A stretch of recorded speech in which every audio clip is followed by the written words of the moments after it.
Bondi says Epstein client list sitting on my desk right now and is reviewing the JFK MLK files. I'm of the opinion that this is an important story to a fairly narrow group of people. But I think that, and the reason I say this is because there are people that find it extremely interesting, and the content of it, right? Like children being raped, it's a serious story. What do you mean? What do you mean by narrow group of people? Like just people who have kept their focus on that specifically? Yeah, I think that I mean that there are people that are really, really, really interested in this story. It connects with the Diddy files, because what it is both of those cases have become this sort of quasi catch-all for when somebody doesn't like someone on the internet. They say, they're probably in the Diddy files, they're probably in the Epstein files. So actually seeing something done about it and seeing follow through actually is a really, really big deal. Yeah, I think, and there are people that I think that it's really important to, but the thing that I also think that because I say it's narrow because it doesn't have a major impact on most people's lives. It's important that people that have done these kind of crimes, committed these kind of crimes, like child trafficking and stuff, it's important that the FBI go after them. So I think it's very good that Cash is not only putting this information out so that people can see it and so that we bring this to light, but hopefully there will be arrests if there are names on these lists of people that are implicated in committing crimes. The FBI should get them. They should wrap them up and they should be prosecuted. And it doesn't matter who they are. But when I said narrow, what I mean is it doesn't have a really big effect on the average person's life. Well, no, the cases themselves, the actual list does not have an effect on the average everyday person's life, but an erosion of trust in the government, an erosion in trust in power speaks to the average everyday person's reasons for voting for Donald Trump. Yes. And one of the big parts of that is they feel like the government has been held unaccountable. They feel like celebrities like that get to spout off anything they want and nothing bad happens to them, no matter how much bad they do in the world. So that depends on your idea of average everyday lives and whether it affects them, because if it brings back a certain amount of trust in the people that we're supposed to believe are out to help us, or at least enforce the laws, then there is some type of benefit for everybody, because it can help start building trust once again with these institutions that we don't seem to care for anymore. During his speech today was beautiful when he signed in. I got sworn in. I'm sorry, he said accountability like 3 times. Mm-hmm. It was the energy in that room when he was talking. Everyone was so excited. He had the boys in his room with him, and so Cash Patel being sworn in is hopefully he brings us that accountability that we're all looking for and we're seeking. Will, do you have a sense of what kind of director Cash is going to be? And I mean, he's going to be a badass. Like we've seen Cash is extraordinarily effective. I think the thing that Cash did during the first administration, he was working for Devin Nunes. He did an incredible job revealing what Adam Schiff and what a lot of the Democrats had been doing to try and screw with the Trump administration, to try and manufacture the Russia narrative. He's really diligent, and he's also been targeted by these people. I think one of the best parts of the way that Trump has set up his cabinet is in so many cases, he's chosen people that have been in some way the victim of the agency they're now overseeing, right? Like he chose Tulsi Gabbard as the head of DNI. Tulsi Gabbard was on the Deep Skies. I think it was Quiet Skies. Quiet Skies, right? The Some Skies. Yeah. The program that was instituting the surveillance over her, and now she gets to supervise them. One of the things that I find most problematic with that is Tulsi Gabbard as a lieutenant colonel in the National Guard, or I think she was the reserves, lieutenant colonel in the reserves, like that.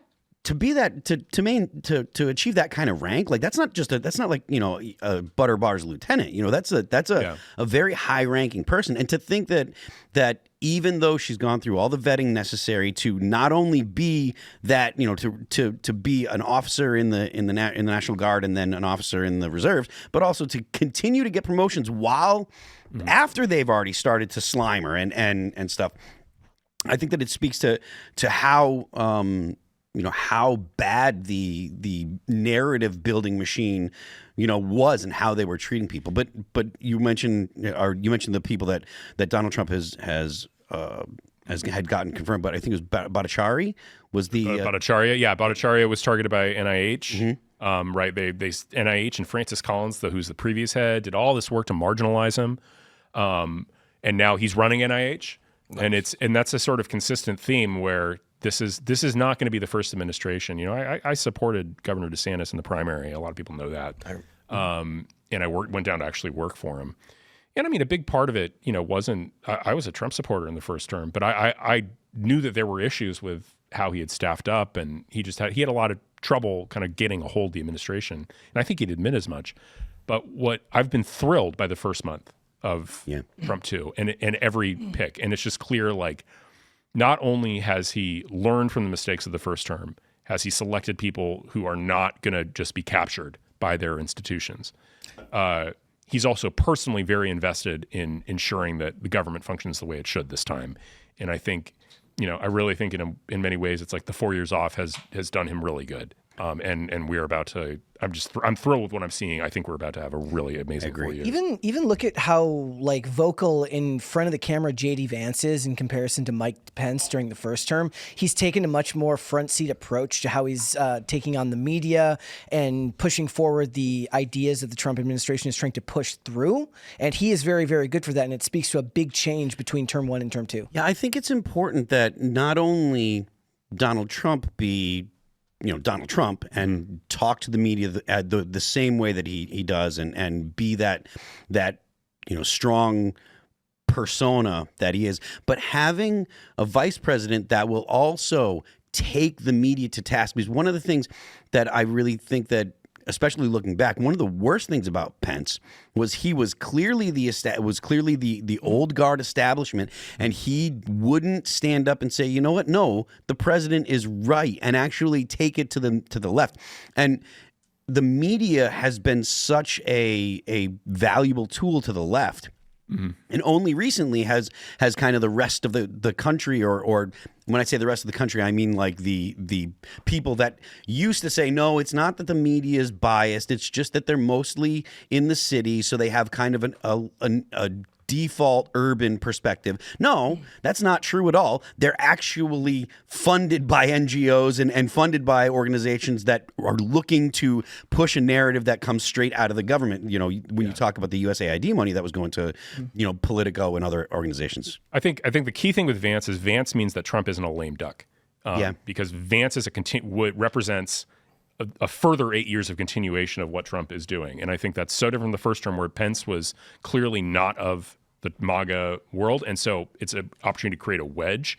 It puts in question whether or not this is going to be the permanent direction of the Republican Party. Vance puts an end to that. You have, you know, he's young, an elite communicator in his own right. Yes, he's a fantastic speaker. Yeah, and he can take the media to task in a way that sometimes even better than Trump can. Like he is a better communicator, a better speaker, and he needs that right now, because one of the things is they like to harp on the misspeaks and the things that he says that he kind of, you know, Trump gets carried away and he goes off and then they grab onto something, right? And Vance doesn't have that problem. Kind of in the same way we would joke that Vance had this one bad moment where he tried to go into a donut shop and seem like a normal person and just fail. I'm like, you don't need him to do the normal guy shtick. He is a fantastic communicator, is a fantastic front of the line politician. Let him do that. Yeah, Trump is like the sledgehammer. Yes, Vance exactly. is the scalpel, Yep. right? Like Vance is like surgical, kind of legalistic debate mind, like, you know, make sure just not leave anything exposed, right? And where it's like Trump is just like,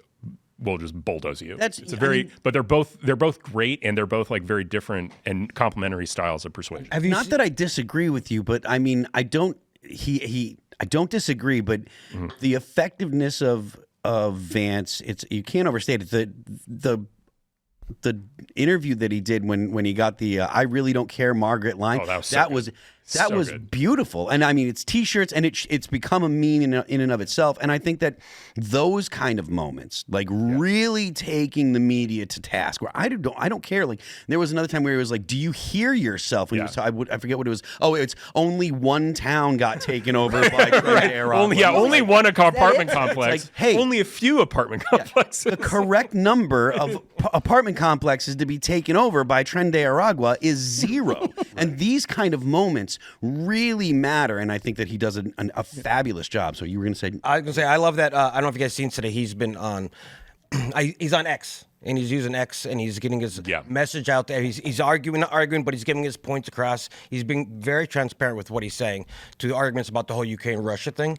So that, while normies might not know about that, a lot of us, a lot of folks who are watching, millions and millions and millions are seeing him be transparent, unlike Biden and everyone else, and like give his thoughts. And he's solid, bro. So He two knows things. what he's talking about. Two things. First of all, I completely agree. You mentioned Biden. I think that the transparency that the Trump administration has and their availability to the press and their not just willingness but desire to they relish it. They enjoy taking these putting the message out there, getting their own message out, and when the press tries to challenge them, they enjoy body slamming them. And first of all, and second of all, I loved there was one more thing that JD Vance did when he body slammed Mehdi Hassan. I don't know if you saw that one. Yes. But I'm not a fan of Mehdi Hassan anyways, and I don't remember the exact tweet off the top of my head, so I'm not going to try.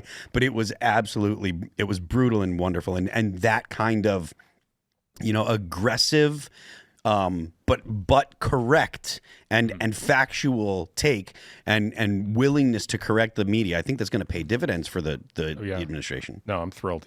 I don't think Trump could have done any better than Vance. So I feel like everyone was a little sketchy at first about JD Vance because we didn't know him. But after hearing him talk the first time, the second time, the third time, and now we're a couple months into it, I mean, JD Vance is solid. He had a fantastic debate performance. yeah, and if you paid attention to JD Vance because he was a senator first, and so if you paid attention to him, he wasn't an unknown quantity. People that were in the know knew how smart he is and knew his story. He wrote the book, the Hillbilly Elegy, I think it was called, and that's right. And that was really well received, and it really spoke to some real.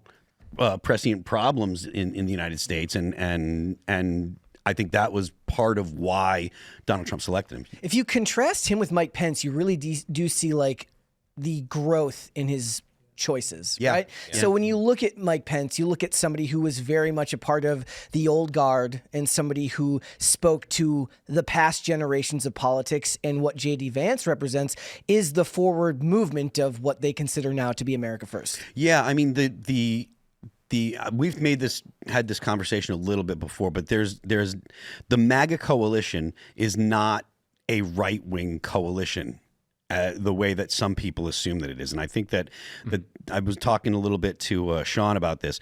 It's really a coalition of not the leftists.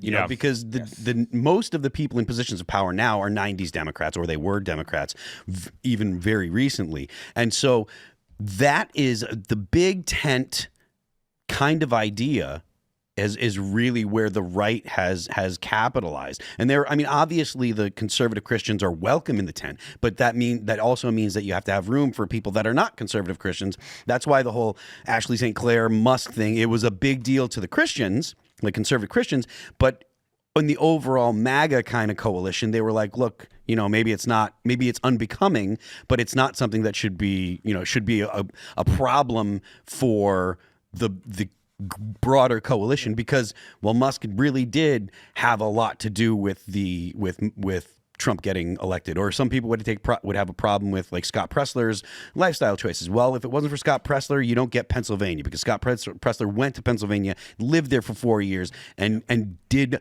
more work in Pennsylvania than probably anybody else. So as a broad coalition, I think that's why, I don't think that it's deniable or debatable. That's why Trump won, and that kind of unity is something that comes from the left being so insane. And really, really disconnected from what the right has become now, because most of the people, at least the way I've seen it, is the ones that suffer from like terminal leftism, like the farthest left that you can see. They look at what it is now and they think of it as a far-right Christian nationalist party, when anybody who's paying very, very close attention to it knows that there are too many disparate personalities for it to be anything so succinct. You're 100% right, and you can hear that, or you could hear that for so long when they were trying to scare everybody with the whole Project 2025 narrative. I read a lot of stuff about Project 2025, and I'm not particularly devout Christian or anything. I'm fairly agnostic, but at the same time, there's nothing in Project 2025 that I was like, You know, it is not They particularly. had to manufacture stuff. They had to manufacture like, oh, they're going to make you register every abortion or something like this. Yeah. It's so stupid. But you know, now that the election's over, we can all admit that Project 2025 was the real plan all along. I was saying that. I mean, even leading up to the election, I was like, look, man, Project 2025 is not bad. I was like, if the option is Project 2025 or trans the kids, I'm going with Project 2025 every single time. What Project 2025 was really like how to take over the government and not let the civil service run itself. Yes. There you go. Right, and how to staff it properly. That was the core of the whole project. Phil, You know, it wasn't these random policy proposals thrown in by the occasional person. Like that's the stuff that the Democrats seized on and everybody objected to. And that stuff's not getting done. But like the heart of Project 2025 was stuff like, oh yeah, civil service reform, and we're firing bureaucrats, and they're going to obey us, or we're going to fire them for different reasons. Like DOJ is going to obey us. You know, we're going to talk a lot about DOJ later, I think, with all these drop prosecutions. But I mean, that's a classic example. Like, no, the Department of Justice is not independent. It's not. Yeah. Phil, are you saying, sir, that folks like us who were, you know, a Democrat back in the past when I was younger because I was dumb. I was never a Democrat, but go ahead. I mean, I'm registered now because I want to be part of the primaries. But anyways, are you saying that we're not moving into the Christian right? They're not leading the Republican Party anymore. They are coming into the tent of middle ground. So no, I'm saying that the MAGA coalition is a coalition, right? And there was one, and this kind of brought again. I mentioned Musk and the whole Ashley St. Clair thing because this is really kind of what brought it to my attention. There were so many people saying, "Oh, you know, this is not conservative. This isn't Christian. This isn't conservative. This isn't conservative." And I'm like, "You're right." But that doesn't matter because not everyone in the MAGA movement is a conservative, right? And you don't win if it's only conservatives. If it's only Christian conservatives, they just don't have the numbers to win elections. Or the media backing the way. Well, yeah, that's true. That's true. Right, but I mean, you're 100% right. It's a much bigger group of people now, and Christian conservatives make up a smaller portion of it. And so, and I've had discussions with Christians about this, where it's like this is still this is the religion friendly party. Yes, right. Absolutely, yeah, absolutely. We are, you have the other party is hostile to you and wants your way of life to go away. We don't want that. We are religion friendly, but we're also there is a bigger and bigger chunk of the party that's secular, and that's true all over the West too. Right, religiosity is going down even as right wing parties are growing, and so. It's about, I think, everybody understanding that this is a coalition, that we don't want as a party to be disrespectful to religion ever. Yes. Right? Like, it's really important that everybody stay respectful of religion and religious people, while simultaneously, I think it's just